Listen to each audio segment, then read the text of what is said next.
Alright, welcome to the first season 12 video of King Midas Supercard as we enter a new sort of season. I've been playing, so the reason this video is late is because I just wanted to play it, and just see like, if there's issues, what the cards are like, and then go from there. Really, now, this video will be mainly feedback, but it'll also show, the things I do like about it, don't like about it, and I'll be doing a Super Showdown run here. So I have played a little bit of Super Showdown. My highest is I got to round 12 but lost, so round 11 rewards. But yes, I will say with this season, Showdown is the best thing from it, in my opinion, for sure. It is actually a quite fun mode to do. It can be very annoying at times, but especially in like your rounds 9 and 10. 9 and 10 for me tend to annoy me. But other than that, they're actually not bad. Showdown is not it's one of the modes in which I think they've looked at it. They've actually tried with it, and I appreciate that. Although I will say though, I know I was concerned about the pay-to-win element of it, and I mean, you can buy like cheats and stuff from like the booster packs, and that is the first time I've actually not been able to pick up a card. I'll just get two cheats. But so yeah, you get these booster packs, which are like, it gives you a free cheat basically, and that's really it that you can really pay for. It's paid to win, except for tokens. Now, I will say, the tokens in this, in my opinion, are stupid. And the reason... Okay, I lost that. But the reason I say they're stupid is because, like, I spoke about this in the 2K Discord. I actually spoke about this. And I don't understand why this has tokens. The rewards are... Like, the actual reward side of things are actually very unreliable. Like, yes, it is true, I did get an adventure card from this, but it's not enough to suppose, like... I'm just gonna re-roll that. But, like, I can't really say that, that the mode necessarily is, quote, that good. Well, I can say it's good. I can say it's alright, but for me, it's okay. It's just okay. And my biggest problem is the tokens and the availability of them tokens. So I'm gonna get 2 adventure cards here.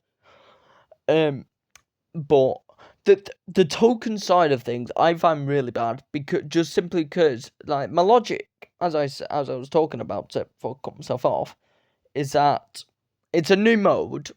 So, like, if you're a dev and you're gonna, provide these tokens, bear in mind rewards are unreliable, so you're not guaranteed to get good stuff at all.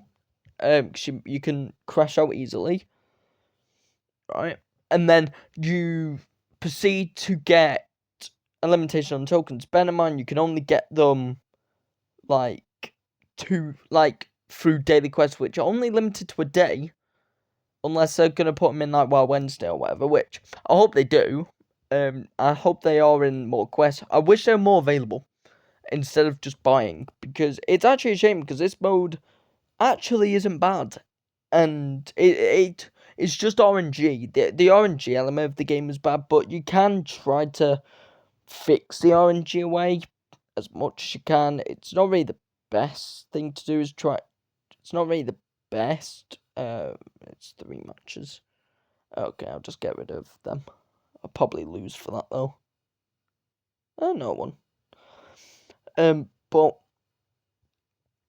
with Showdown, I just find it very difficult to, stick with a mode in which you can barely, like, limited to play and getting soft locked. It was my issue with Beat the Oracle from last season, where you got soft locked, and I'm going to say now it's the same problem here, where you can be soft locked, unless you're paying to get, tokens and stuff, which, I understand people are doing. I understand why. The mode gameplay wise is fine. It's not got a problem or anything. I can get more adventure cards. Holy Santos. But it's tough to stick with a mode in which you can only play for so much a day, and people are saying, well, it's like, oh, it's understandable because the rewards are really good, and yes, it is true. The rewards are good if you can hit them high levels. If you can't hit the high levels, it's not. And when people create the argument where it's like, oh well, it's boom takes that element of bouts and stuff. It's like, well, why not showdown? Money in the Bank does the same thing, and I find tokens just in general from like Block Bash, Block Bash, Beat the Oracle, just anything that requires tokens to start. Thing that I can say is okay, I can never say is good, and that upsets me because, oh Jesus, yep, there he's getting destroyed. But like I just find it difficult to stick with a mode that you just can't play enough of. Just to get a test run on it. Okay, I'm out. Great. To fair, actually, I should have re-rolled. But yeah, that's probably my worst one, actually. It's ironically also on film. So yeah, there's a lot of things I could have done better. So I got a Nishin card. It's Mosh. Got a new start for me. Game over. But yeah, what? There's not really much to talk about with this, which showed, and it's a solid mode. The cards look fine. Soul Rook being the adventure card, Ray Phoenix being prize.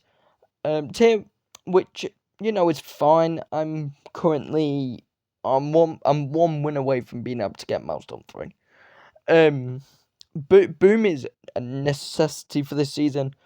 But the next thing I want to talk about is this. It's called Crack the Case, aka one of the worst things I've seen. It's a trash code breaker. It's what code breaker should never have been, and it's this.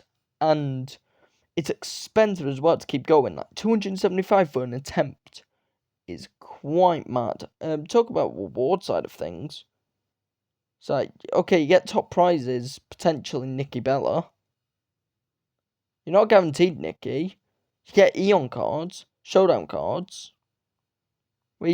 So that's how you get the Showdown dogs, is fear this. But, I mean, like, it's low, man. It's very low. Like, I just don't see the reason for this to exist. Sort of thing. Like, I understand the idea of it, and I know what this code is. It's 1884. But this Crack the Case has got to be the single worst thing.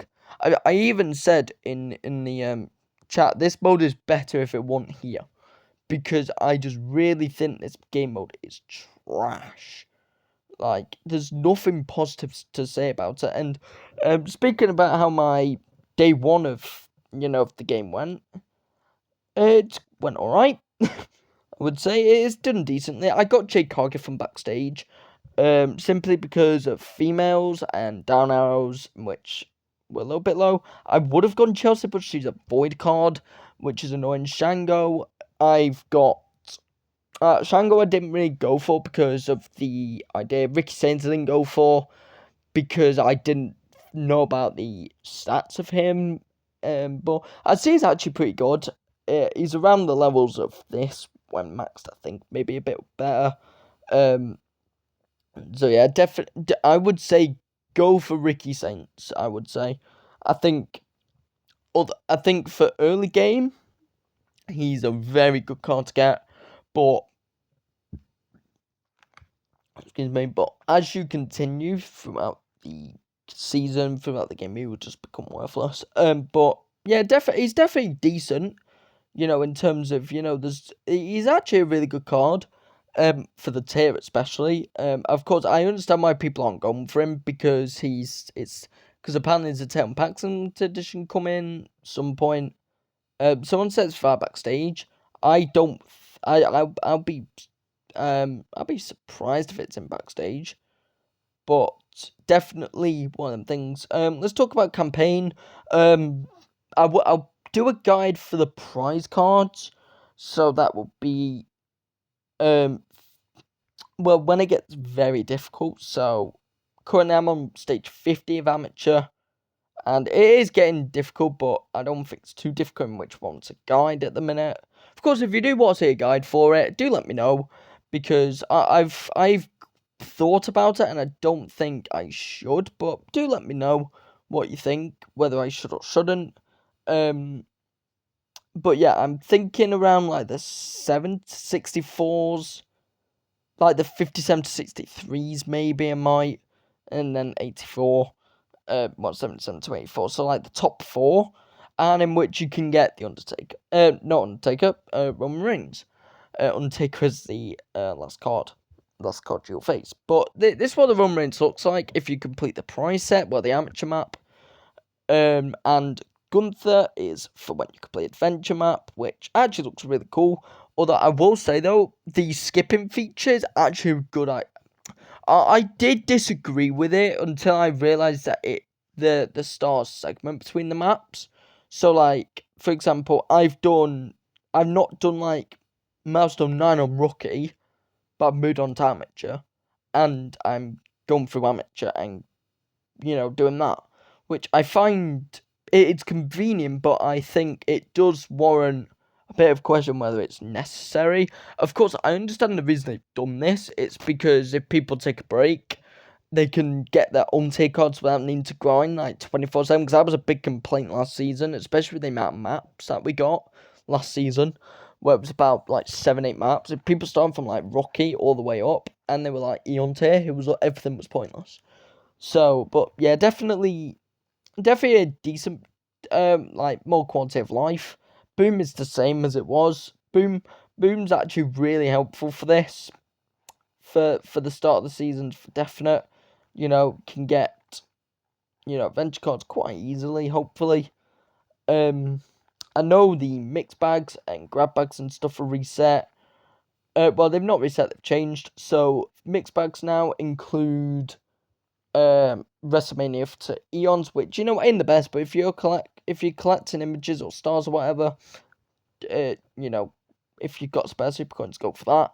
And case grabs have got WrestleMania 40s to Crown Jewels in there, which it's fine. I mean, it's good that they got rid of the dual cards because they were hoarding a lot of the packs.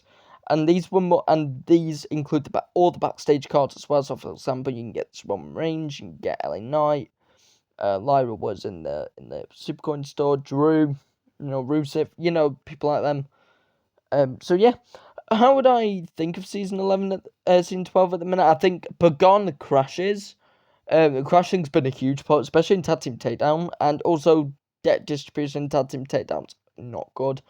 Also, the league system, I don't hate it. It's just that it takes forever for it to finish this animation, which I think could be fixed. The platinum rewards for 20k is actually not bad. You do get two. You get two, either one, like elite, you get a chance at this Avenger Jacob Fatu, and you get two chances at it. You probably get 2 liters, but Jacob Fatu is there just in case. But yeah, it looks good.